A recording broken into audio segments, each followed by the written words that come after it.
Setelah sangat sukses dengan Realme Buds Air sebagai perangkat AIoT pertamanya, Realme akhirnya mengeluarkan perangkat AIoT keduanya di Indonesia, yaitu Realme Band. Dengan semakin tingginya demand untuk smart band atau smartwatch di Indonesia dan ramainya vendor lain yang mendatangkan perangkat serupa, apakah Realme Band bisa menguasai juga pasar smart wearables? Halo Googles, Ferry di sini dan inilah review, unboxing dan bahasan soal Realme Band Indonesia, smart band pertama dari Realme dengan harga 300 ribuan. Let's check it out.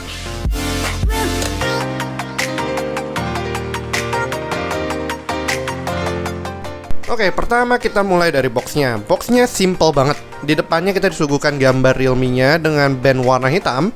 Lalu ada juga logo Realme di sisi-sisinya. Pada bagian belakang terdapat text specs dari Realme Band ini sendiri. Di sini Realme Band ditonjolkan sebagai smart band dengan display yang luas, PPG real-time heart rate monitor, cable-free charging, app notification, sports detection tracking, dan IP68 waterproof. Cukup basic, mengingat banyak juga smart wearables yang menawarkan fitur serupa. Berikutnya langsung kita buka aja boxnya. Saat dibuka, kita bisa tarik box putihnya buat ketemu langsung sama Realme Band-nya. Di dalamnya terdapat buku petunjuk dan juga berfungsi sebagai buku garansi. As always, jika ragu, kalian bisa membaca buku petunjuk ini untuk mengetahui beberapa hal tentang si Realme Band-nya. Langsung aja ke bandnya sendiri. Nah, di sini gue beli Realme Band-nya yang berwarna hijau. Sangat disayangkan, warna kuning khas Realme belum didatangkan, walau waktu dipresentasikan sudah mencontohkan yang warna kuning. Kabarnya sih dari Realme Indonesia nanti akan dibawa juga, namun belum tahu kapan, sama seperti Realme Buds Air yang warna kuningnya juga nyusul. Strapnya ini bisa dibilang well made, supposedly cukup durable dengan bahan dasar karet. Pas lah digunakan untuk beraktivitas. Nah, disinilah yang menarik. Untuk menyalakannya, kalian perlu mencolokkan si Realme Band ke sebuah USB power source untuk pertama kali. Di sini gue coba langsung aja dengan menggunakan Realme Power Bank dan si Realme Band-nya langsung nyala dan siap digunakan.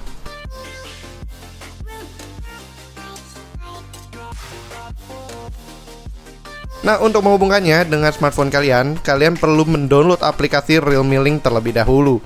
Di sini gue mencoba dengan Realme 6 Pro, tapi ternyata Realme Link juga belum terinstalasi. Maka harus kita download terlebih dahulu melalui Play Store. Sayangnya untuk saat ini di iOS gue belum berhasil menemukannya. Mungkin akan hadir di waktu yang akan datang. Jika sudah, langsung jalankan saja aplikasinya dan login ke Realme account kalian. Jika belum, ya silahkan daftar saja account Realme baru. Kemudian pilih band dan tambahkan Realme Band. Realme Link akan secara otomatis mendeteksi Realme Band kalian dan berusaha menghubungkannya. Lengkapi setup lainnya sesuai personalisasi kalian dan Realme Band siap digunakan. Melalui halaman pengaturannya, kalian bisa mengatur keterangannya, susunan activity-nya, notifikasinya, watch face yang ingin kalian gunakan, orientasi bandnya, dan tentu lain-lainnya. Saat digunakan, Realme Band bisa dibilang cukup ringan.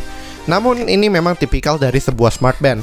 Respons Realme Band jujur agak kurang cepat melalui hand twist-nya. Namun ketika menyala, display yang dipakai bisa dibilang lumayan oke. Jadi dalam kondisi agak trek di luar pun masih terasa cukup terbaca. Untuk navigasi, sayangnya Realme Band belum memiliki layar touchscreen, sehingga untuk mengganti tampilan di smart band-nya harus memanfaatkan single capacitive button yang berfungsi sebagai navigation button yang ada di bagian bawah dari Realme Band-nya. Ini menurut gue sangat disayangkan karena sekarang tidak sedikit smart band yang sudah menggunakan layar touchscreen, seperti contohnya si kompetitor langsung yaitu Mi Band 4. Touch gesture juga sudah menjadi terbiasa bagi kebanyakan orang, sehingga ini menjadi momentum yang terlewatkan dari Realme Band ini. Padahal Realme Band bisa dibilang memiliki layar yang cukup besar dan sangat minta disentuh. Kalau soal performa, di navigasinya sih Realme Band ini bisa dibilang cukup lancar. Untuk heart rate-nya cukup akurat dan counter steps-nya ya oke saja.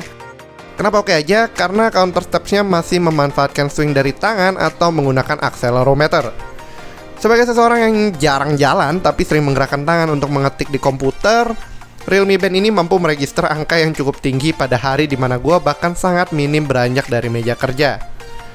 Akan tetapi, memang fiturnya bukan cuma sebagai steps counter. Di sini, Realme juga mengimplementasikan beberapa activity options atau sports mode-nya. Secara total, sports mode-nya ada 9 buah. Namun, yang bisa dipakai sebagai shortcut di Realme Band-nya hanya ada 3. Jadi, ya sesuaikan saja ya dengan 3 aktivitas favorit kalian. Untuk masuk dalam sports mode-nya, yang kalian perlu lakukan adalah memilih aktivitas yang kalian mau lakukan, tahan capacitive button di bawah hingga terasa getaran, lalu lepaskan saat layar mulai menghitung mundur dari angka 3. Pada layar activity monitor ini, yang pertama kalian akan lihat adalah jam dan waktu yang sudah berlalu dalam bentuk stopwatch.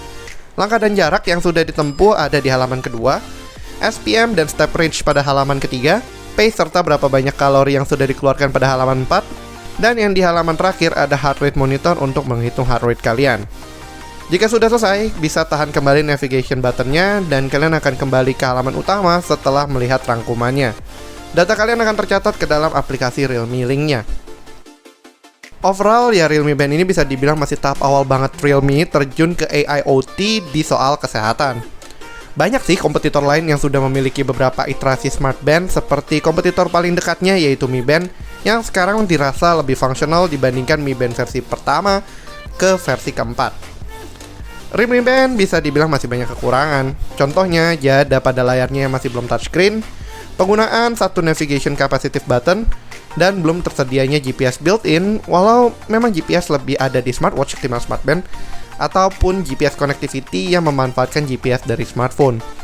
Serta yang menurut gue cukup fatal adalah tidak adanya music control. Selain itu, untuk urusan notifikasi, memang Realme Band masih terbatas untuk sekedar notify saja. Belum bisa menjadi access point seperti kebanyakan smartwatch lainnya. Ini cukup normal sih untuk sebuah smart band, bukan smartwatch. Memang hal-hal tersebut bisa jadi merupakan jurus pamungkas untuk memangkas harga, sehingga Realme Band terasa lebih affordable. Untuk fiturnya, memang Realme Band juga memiliki beberapa feature yang not so bad. Mulai dari kecerahan layarnya yang masih sangat nyaman dilihat di bawah sinar matahari, baterai yang bertahan cukup lama hingga beberapa hari, serta akses charging yang lebih mudah sehingga tidak perlu membawa kabel tambahan. Aplikasi Realme Link juga terlihat lebih mudah dan simple ketimbang kompetitor lainnya. Karena jika kalian ingin menginvestasi lebih dalam di ekosistem Realme, Realme Link bisa menjadi hub yang memusatkan seluruh AIoT Realme dalam satu aplikasi. Yang paling penting juga, harganya not so bad. Pada saat peluncurannya, harga yang ditawarkan untuk penjualan pertamanya adalah Rp299.000 saja.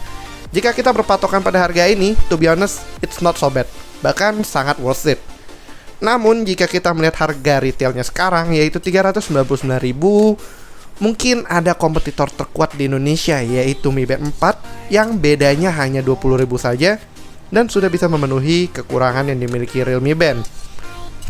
Jadi mikir-mikir juga ya. Mungkin Realme Band memang masih lacking, dan ini juga merupakan wearables pertama Realme di bidang kesehatan. Terlebih lagi, Realme Watch juga sudah diumumkan, dan mungkin fitur-fitur terbaiknya yang kita inginkan atau kita kritik akan bisa kalian dapatkan di sana, dibandingkan memilih Realme Band. Ya, kita coba tunggu saja kali ya tanggal mainnya si Realme Watch yang sudah resmi dirilis di India. Mungkin sebentar lagi datang ke Indonesia.